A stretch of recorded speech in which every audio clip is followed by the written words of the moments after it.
लेकिन जीतने की पहली शर्त है, चुनाव के दिन 27 तारीख को चुनाव होना है ना।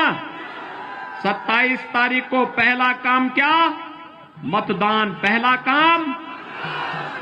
काम भारत माता की, भारत माता की, भारत माता की। भाइयों बहनों,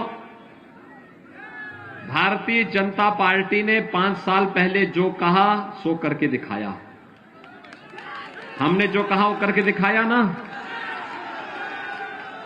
याद करिए, 5 साल पहले भी मैं आया था ना, तब भी मैंने कहा था ना कि रामलला हम आएंगे, मंदिर वहीं बनाएंगे। पूरा हुआ ना। आज अयोध्या में भगवान राम के भव्य मंदिर के निर्माण का कार्य प्रारंभ हो गया कि नहीं हुआ है? क्या ये काम समाजवादी पार्टी करा सकती थी? क्या ये काम बहुजन समाजवादी पार्टी करा सकती थी? क्या ये काम कांग्रेस करा पाती थी?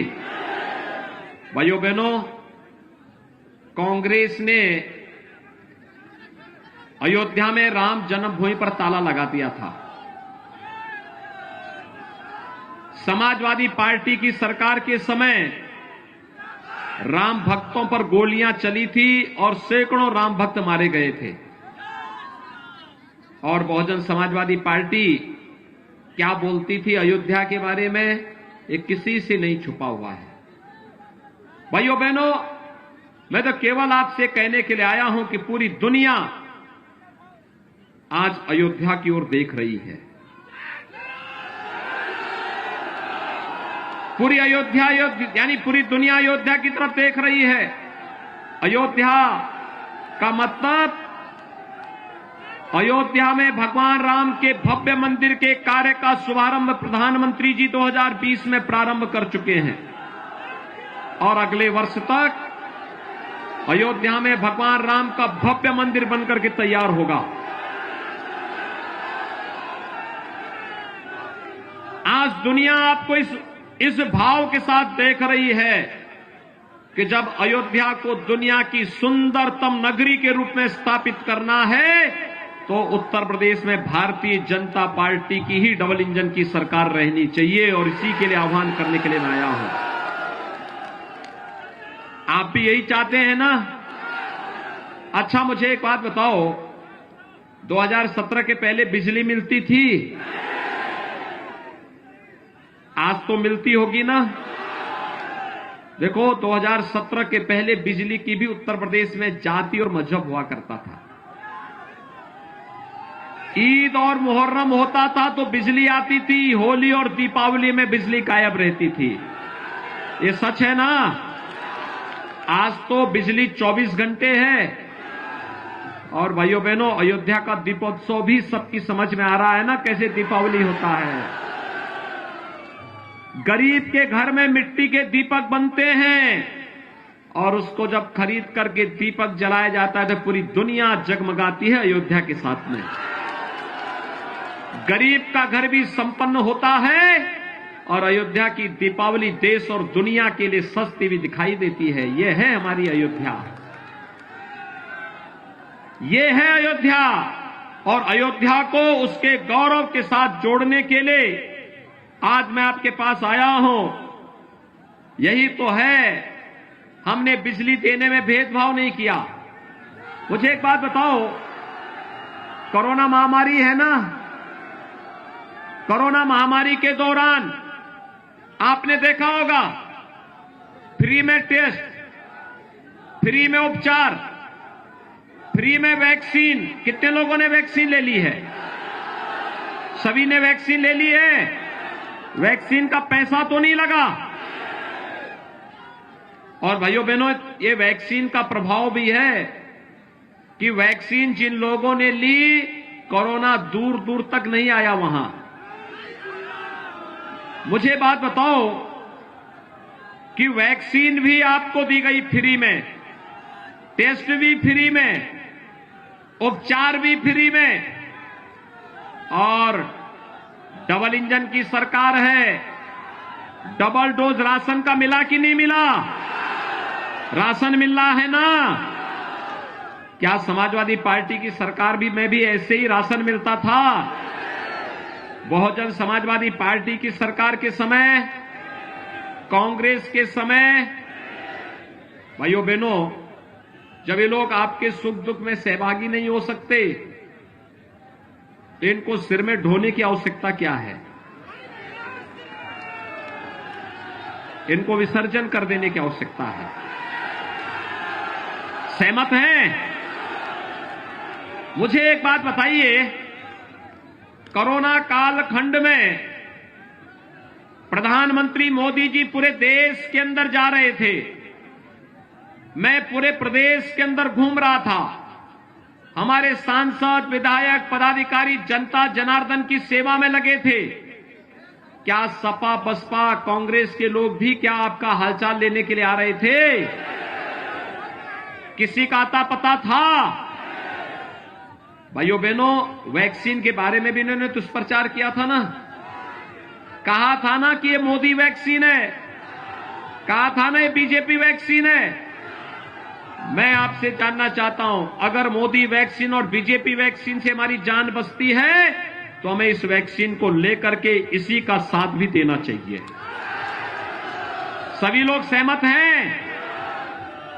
भाइयों बहनों, 5 साल में, याद करिए, 5 साल में हमारी सरकार ने, डबल इंजन की सरकार ने 43,50,000 गरीबों का मकान बनाया है पूरे प्रदेश में।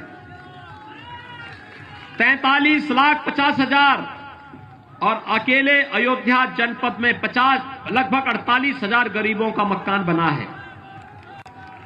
हमने मकान देने में कोई भेदभाव किया क्या? हर गरीब को मिला है ना।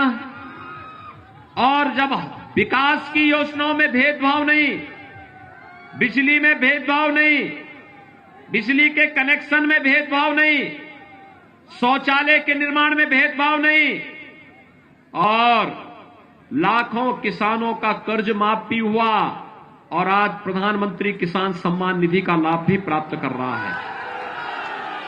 कोई भेदभाव हुआ है क्या? क्या ये सब योजनाएं सपा की सरकार के समय मिलती थी क्या?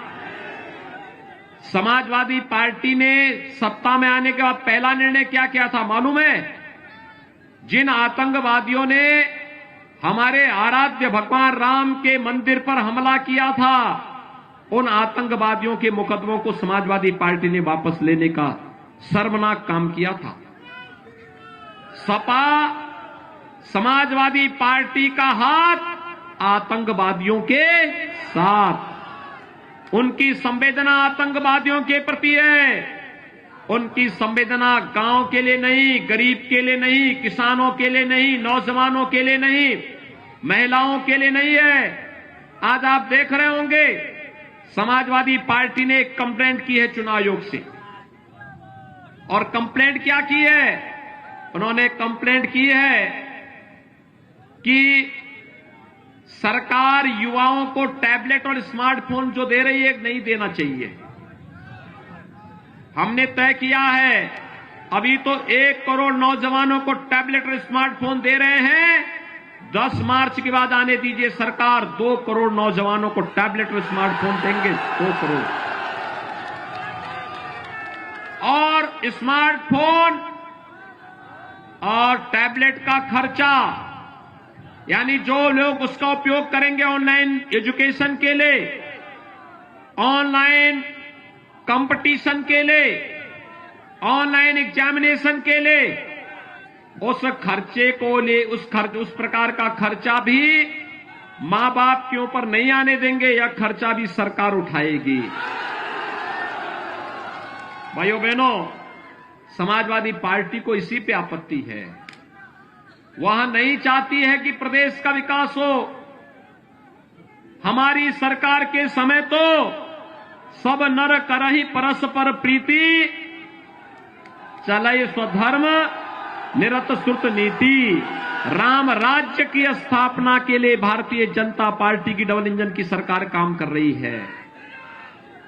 लेकिन भाइयों बहनों, समाजवादी पार्टी की सरकार जब थी तब उसकी संवेदना आतंकवादियों के प्रति थी। पेशेवर माफिया और अराजकता पैदा करने वाले तत्वों के प्रति थी। तब वह दंगाइयों का सहयोग कर रही थी। कौन सा ऐसा कस्बा, कौन सा ऐसा जिला था जिसमें दंगे नहीं होते थे? इस समाजवादी पार्टी की पहचान दंगों से थी, अपराधियों से थी, माफियाओं से थी, अराजक तत्वों से थी। और भारतीय जनता पार्टी की पहचान राम राज्य की स्थापना के लिए गरीब कल्याणकारी योजनाओं से है, विकास की बड़ी बड़ी परियोजनाओं से है। और भारतीय जनता पार्टी की पहचान अयोध्या में भगवान राम के भव्य मंदिर निर्माण को लेकर के है। एक हाथ में विकास की छड़ी और दूसरे हाथ में बुलडोजर का स्टीयरिंग, दोनों एक साथ चलते हैं। और इसी में समाजवादी पार्टी को परेशानी है, विपक्ष को तो इसी बात की परेशानी है। और इसलिए भाइयों बहनों, मैं आज आया हूं यहां पर बाबा गोरखनाथ के पक्ष में, समर्थन में आपसे अपील करने के लिए। देखिए, जब अयोध्या की 5 सीटें जीतेंगी तो भाइयों बहनों, ये 5 सीटें जीतेंगे तो उत्तर प्रदेश में 325 सीटों का समर्थन भारतीय जनता पार्टी को प्राप्त होगा। 325 सीट का मतलब एक मजबूत और दमदार सरकार होगी। दमदार सरकार। आप दमदार और मजबूत सरकार चाहते हैं ना, कि समाजवादी पार्टी की दुमदार और मजबूर सरकार? दुमदार और मजबूर नहीं, दमदार और मजबूत सरकार। ये कौन देगा? भारतीय जनता पार्टी। कौन देगा? आप सभी सहमत हैं? देखो, मैं अयोध्या की शुरुआत बाबा गोरखनाथ के चुनाव क्षेत्र से कर रहा हूं, क्योंकि बाबा गोरखनाथ की कृपा से ये पैदा हुए थे। और इसीलिए मैं यहीं से प्रचार भी कर रहा हूं। जिता करके भेजेंगे सभी लोग, लेकिन जीतने की पहली शर्त है, चुनाव के दिन 27 तारीख को चुनाव होना है ना। 27 तारीख को पहला काम क्या? मतदान। पहला काम सभी लोग करेंगे। इधर भी उधर भी, पीछे भी बहुत बड़ी संख्या में लोग हैं। सभी लोग मेरे साथ बोलेंगे। सभी लोग सहमत हैं? बाबा गोरखनाथ भारी वोटों से जीतेंगे। आज से घर घर जाकर के वोट मांगेंगे कमल निशान पर सभी लोग। तो मेरे साथ बोलेंगे, भारत माता की, भारत माता की, भारत माता की।